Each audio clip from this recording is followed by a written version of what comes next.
The county marshal was zip-tying a fluorescent orange eviction notice to the glass doors of Apex Innovations when my phone started buzzing. Bryce Ashford, the CEO, same guy who fired me 30 days ago after 23 years. I let it ring twice. 3 times. Picked up on the 4th. Brennan speaking. "What the hell is going on?" His voice cracked like thin ice. "There's a sheriff at our door with some kind of notice. We can't get into the building." I was sitting in my F-150 across the street, window down. September morning cool enough that I didn't need the AC, coffee in the cup holder, original brass office key sitting on the dashboard where I could see it. "What's going on," I said, keeping my voice flat, "is you forgot to renew your lease. And I didn't forget that I signed it." Silence. Then, "You can't do this." "Already did.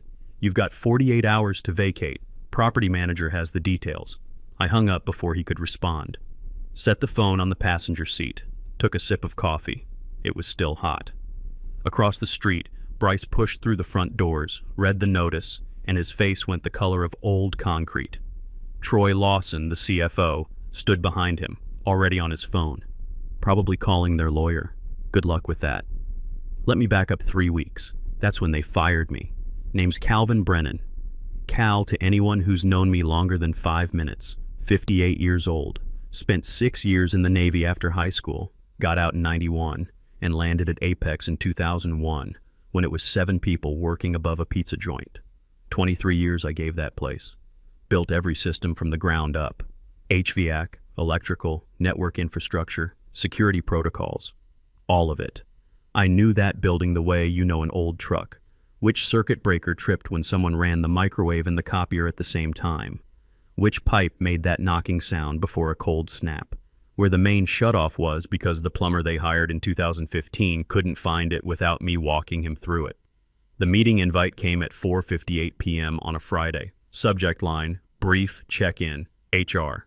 No context, no warning, just a calendar event dropped on my schedule like a rock through a windshield. I walked in Monday morning wearing my work shirt with the Apex logo on the pocket. Gray, faded from too many washes, coffee stain on the collar I'd stopped trying to remove. That shirt had survived 4 company rebrandings and 2 office renovations. It was my armor. Haley Porter from HR was already seated in conference room B, 20-something, fresh MBA, probably younger than my daughter. She smiled the way a salesman smiles when he knows you can't afford what he's selling. Next to her sat Troy Lawson. Slicked hair, expensive watch, folder in front of him that he kept tapping like it contained launch codes. "Cal, thanks for coming in." Haley's voice had that corporate smoothness. "We wanted to discuss some organizational changes." I'd heard that phrase before, helped other people pack their desks after hearing it. Covered their shifts. The script never changed. Smile first, then the folder, then the apology that wasn't really an apology. Bryce walked in from the hallway, phone still pressed to his ear. 42 years old, Stanford MBA, 3rd CEO I'd worked under. He barely glanced at me before sitting down. "We're moving in a new direction," Bryce said, ending his call. "Streamlining operations." I looked at him. That direction wouldn't happen to include me, would it? Troy slid the folder across the table. Inside, a severance package with more fine print than a prescription bottle. 3 months' pay. NDA. Health insurance through end of month. The letter at the top spelled my name wrong. Mark Brennan. 23 years, and they couldn't get that right. "We're asking for your badge and keys today," Troy said. His voice had all the warmth of a parking meter. "Any company property in your possession." I took a breath deep enough to fog glass, reached into my pocket, set the badge on the table, then the keys. All 14 of them, each one labeled in my own handwriting from 2001. Back when I stayed late to reprogram the electronic locks myself because the installer was 3 weeks behind schedule. "You sure about this?" I asked. Bryce finally looked at me. "It's not personal. Never is." I stood up. "Just remember one thing. You can't fire what you never understood." I walked out. Didn't slam the door. Didn't raise my voice. Just walked. The sun hit me like a slap when I got outside. Street noise buzzed around me, but everything felt muffled, like I was underwater. I didn't cry.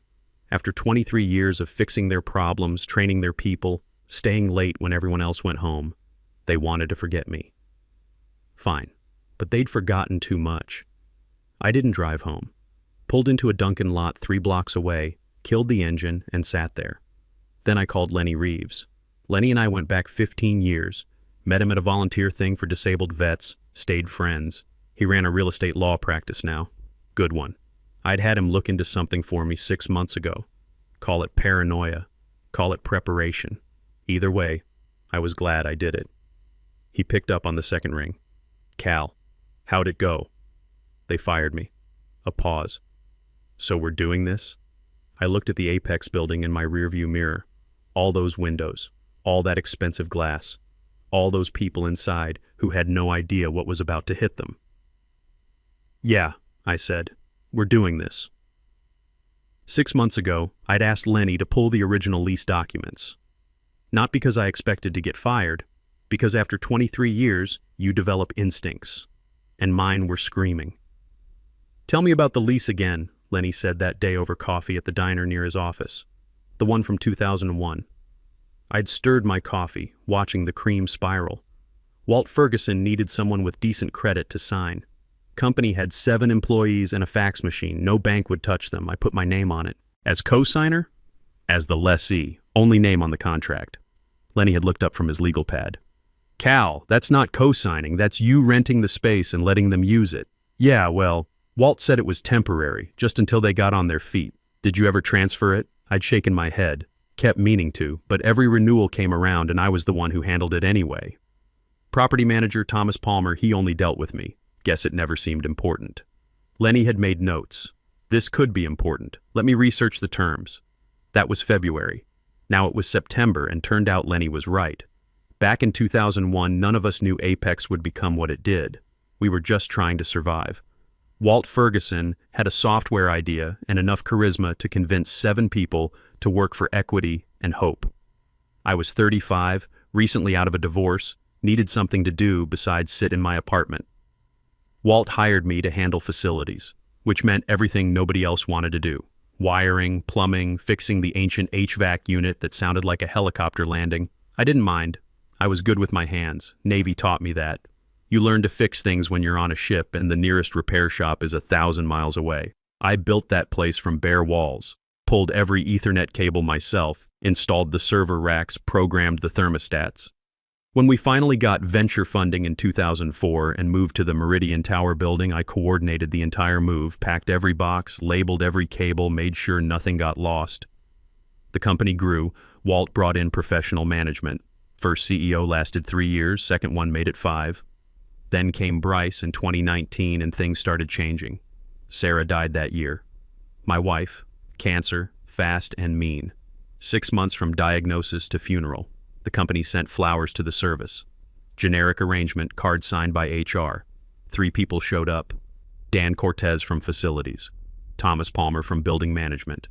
And 1 intern whose name I can't remember, kid who I'd helped fix his car in the parking lot once. Bryce didn't come. Sent an email 2 days later. Sorry for your loss. Take the time you need. I took 3 days. Came back to work because sitting in an empty house was worse. Nobody mentioned it again. Life moved on. Company kept growing. I kept showing up, kept fixing things, kept being invisible. December 2022, company holiday party. Rented out some restaurant downtown. Open bar, catered food, big screen showing company highlights. Bryce gave a speech thanking the leadership team for an incredible year. Went through names one by one. VP of Engineering, VP of Sales, CFO, Head of Product, Head of Marketing. I was standing 10 feet from the stage. He looked right past me. After the speech, I went home. Didn't stay for dinner. March 2023, I was in the server room replacing a failed cooling fan when my email dinged. Message from Troy Lawson to the CFO, accidentally CC'd to a facilities distribution list. Subject, Q2 cost reduction targets. I opened it. Recommend outsourcing facilities management. Current model is legacy overhead. Market rate for outsourced $8K a month versus Brennan's fully loaded cost, $12K a month. Additional benefit? Removes institutional knowledge dependency. Legacy overhead. That's what 23 years got you. A line item to be optimized. I forwarded the email to my personal account. Didn't say anything to anyone, just filed it away. That's when I called Lenny, asked him to review the lease, started thinking about exit strategies. I wasn't being paranoid, I was being prepared. Now, sitting in that Dunkin' parking lot with Lenny on the phone, I pulled out my phone and opened the file folder I'd been building. "I need you to check something," I told Lenny. "Lease renewal deadline." "When was it?" I heard him typing. "Says here 30 days before expiration. Lease expires August 1st every year, so they needed to notify by July 1st. And if they don't, converts to month tenancy. Either party can terminate with 30 days notice." I felt something shift in my chest. Not quite a smile, something colder. Did they submit notice this year? More typing. "Let me check with Thomas." "No. Nothing in the system. He says he assumed they were going month to month while negotiating new terms. So I can terminate it. As the lessee." "Technically, yes. But Cal, this is nuclear. You'd be evicting your own employer." "Former employer," I corrected. "They fired me this morning." Long silence on the other end. Then Lenny's voice changed, became sharper, more focused. "Do you have another tenant lined up?" "I did, actually. Natalie Kruger. I'd met her 4 months ago at a farmer's market. She ran a wellness startup called Bloom Pulse. Meditation apps, corporate wellness programs, that kind of thing. They'd just closed a funding round and needed office space downtown. She'd mentioned it while buying organic tomatoes. I'd given her my number. If you need help finding a place, I know the market. We'd stayed in touch. I'd toured her around a few buildings, learned what she was looking for, learned what she could afford. Last week before the firing, I'd sent her a casual text. That space I mentioned in Meridian Tower might open up. Interested? She'd replied within an hour. Absolutely. What's the rent? Current lease was $5,200 a month. Market rate was around $15,000. I'd told her $16,500. She'd agreed immediately. Yeah, I told Lenny. I've got a tenant. Then we need to move fast. I'll draft the termination notice today. You need to notify Thomas officially. Then we file the eviction petition. I looked at the Apex building in my mirror, all those windows reflecting September sun. How long until they're out? 30 days from notice. But Cal, they're going to fight this. Let them. They forgot to renew. That's not my problem. It's going to get ugly. I thought about that email, legacy overhead. I thought about Sarah's funeral, 3 people. I thought about Bryce's speech, looking right past me like I was a ghost. Good, I said. I'm done being nice. Lenny had the paperwork ready by Thursday. I drove to his office in the late afternoon, signed everything at his conference table. The forms were clean, clinical, cold as January steel. Plaintiff, Calvin Brennan. Defendant, Apex Innovations LLC. Current occupant of suites 201-221, Meridian Tower. Grounds. Failure to renew lease agreement per Section 7B, unauthorized subletting of premises, material breach of rental terms. That last part was a bonus I'd discovered. They'd been renting 2 back offices to some cryptocurrency operation.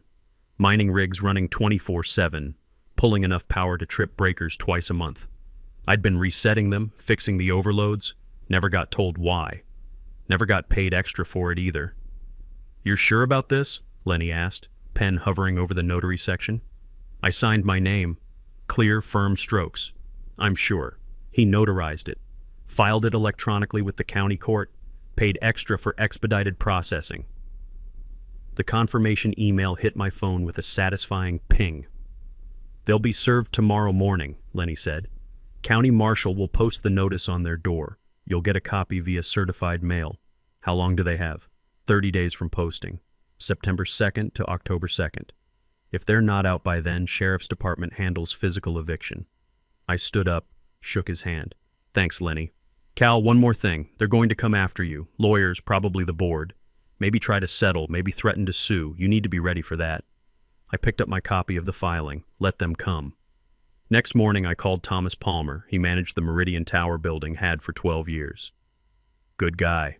Former Air Force. We'd always gotten along. "Thomas, it's Cal Brennan." "Cal, hey. Sorry to hear about Apex. That was rough. Word traveled fast in property management circles." "Yeah, well, that's why I'm calling. You're going to get some paperwork today. Eviction notice for suites 201-2221. Silence on the other end. Then, "You're evicting them?" "They missed renewal. I'm exercising my rights as lessee." "Jesus, Cal, this is going to be a mess." "Probably. But I've got a replacement tenant ready to go. Bloom Pulse.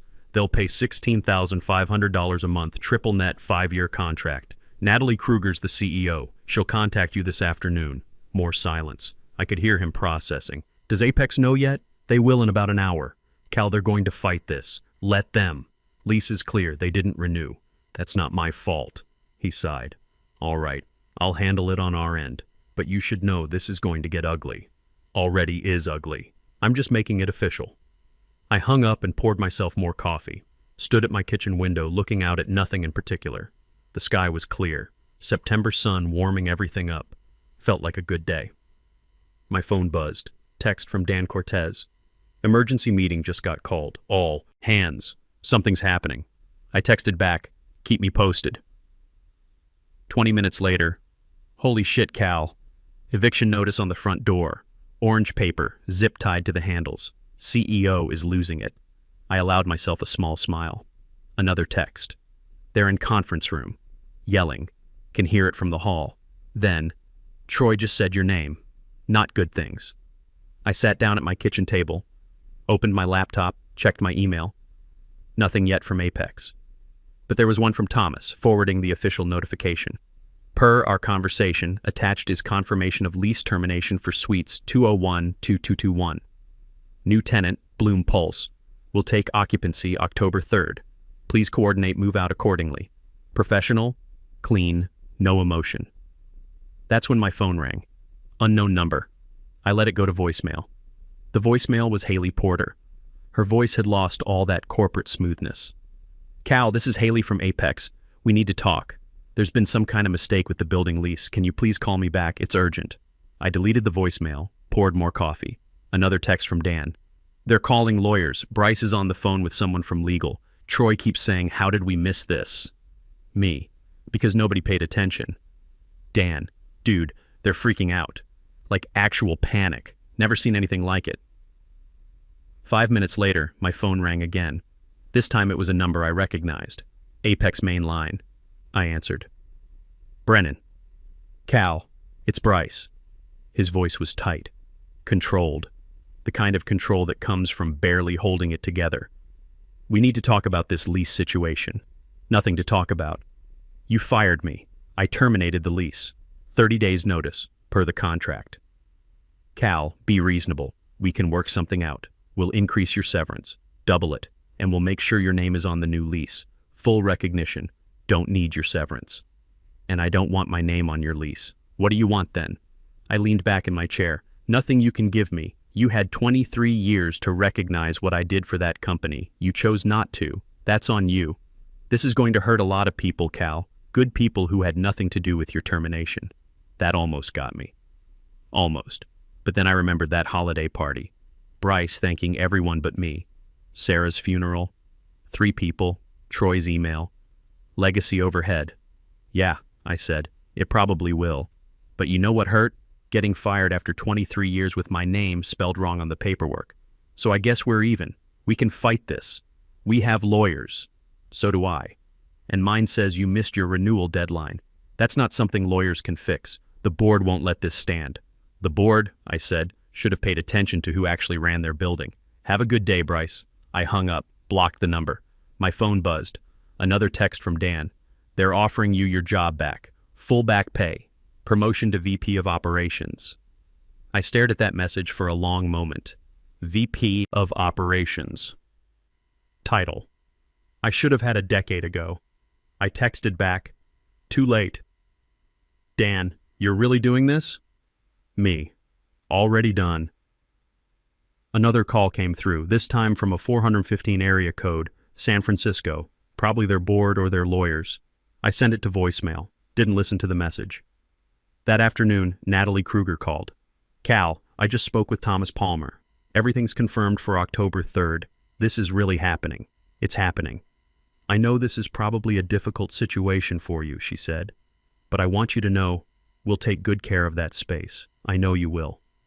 That's why I called you. Thomas mentioned you might be interested in some consulting work. Building systems orientation, that kind of thing. We'd pay well. I looked around my kitchen.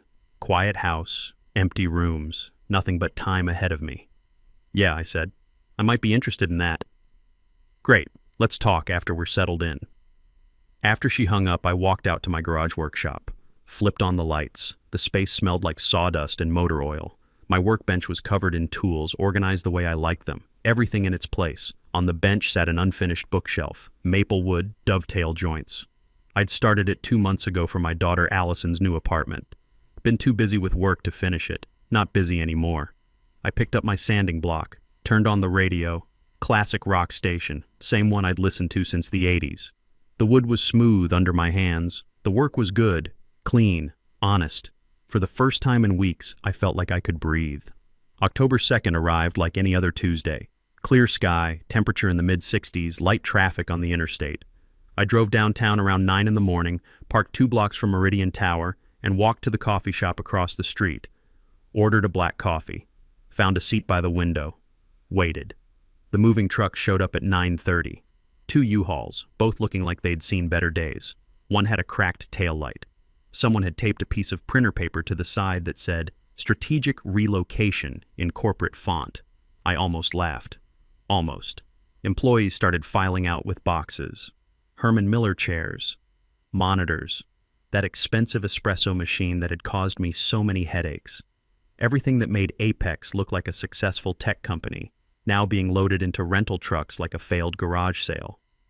Haley Porter stood on the sidewalk in oversized sunglasses, phone pressed to her ear, probably calling moving companies, storage facilities, anyone who could help.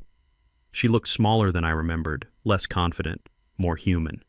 Troy Lawson directed traffic, pointing at trucks, checking things off on an iPad. His suit was wrinkled, hair not as slicked back as usual. Stress does that to people. Then Bryce came out. Tan suit, sweat stains under the arms despite the cool weather. Face red, jaw tight. He was carrying a box, set it down hard on the sidewalk, said something to Troy I couldn't hear. Troy said something back. Bryce's face got redder. What happened next I didn't expect. Bryce picked up a folding chair from the pile of furniture waiting to be loaded, held it for a second, then threw it at the U-Haul.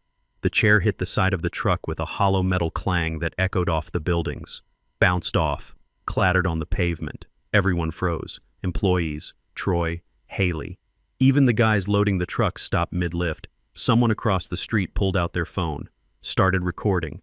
Bryce stood there, breathing hard, looking at the chair on the ground like he couldn't believe what he'd just done. I sipped my coffee, watched, didn't feel triumphant, didn't feel vindicated, just felt tired. 23 years of work, and this is how it ended, with a grown man throwing furniture on a public street. I finished my coffee and left before anyone noticed me. By that afternoon, the video was everywhere. Twitter, LinkedIn, TechCrunch. Someone had captioned it, "When your office karma hits harder than your Series B funding." The comments were brutal. Did they evict him or unplug his ego?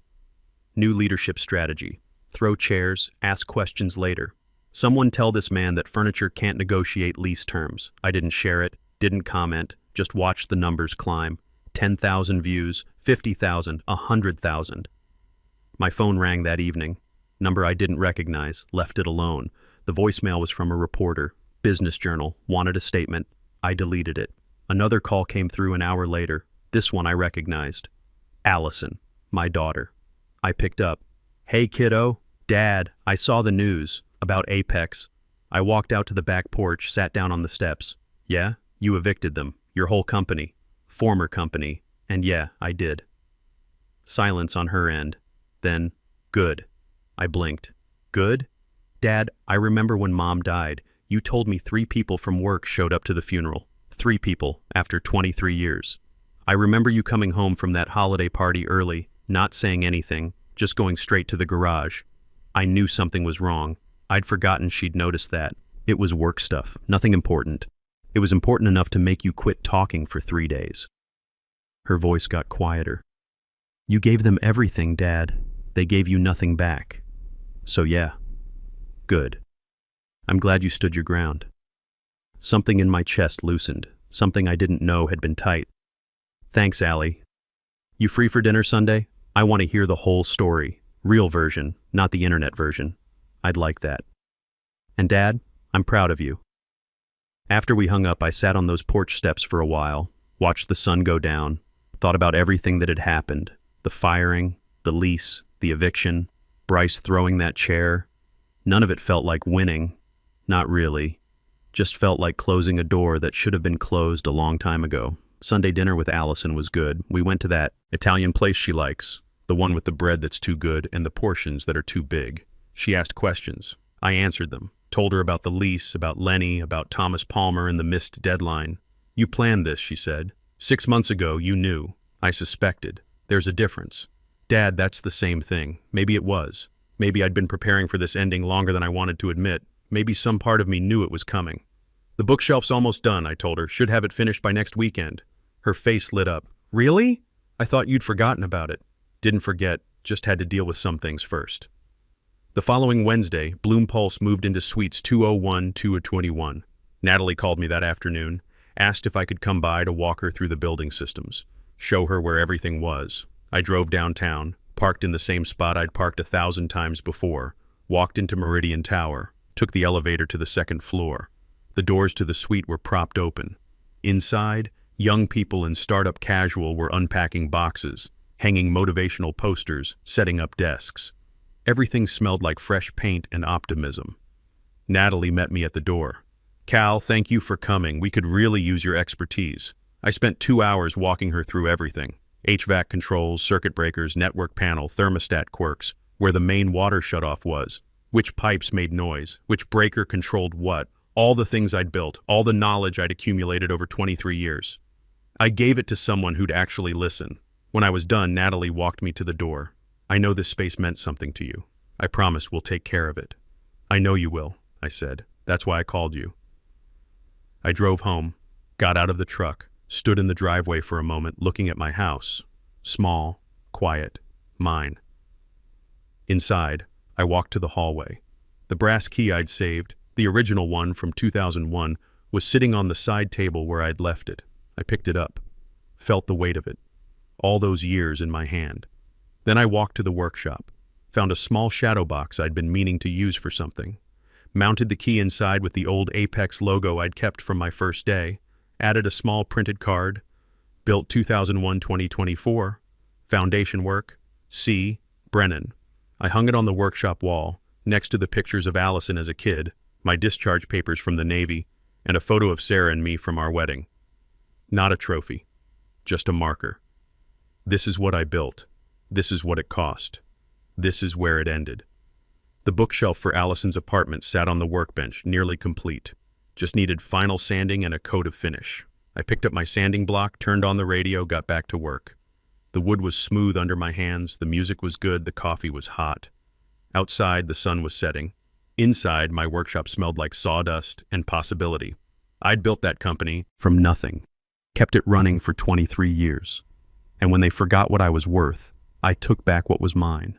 Not with anger, not with revenge, just with the same quiet competence I'd always had. They wanted company property returned. I gave it back, all of it. The building, the keys, the knowledge, everything. Just not the way they expected. I ran my hand over the bookshelf's smooth surface. This would last. This would be appreciated. This would go to someone who knew what it took to build something with your own hands. Same as that lease. Same as that building. 23 years I gave them. Took 30 days to take it back. Fair trade.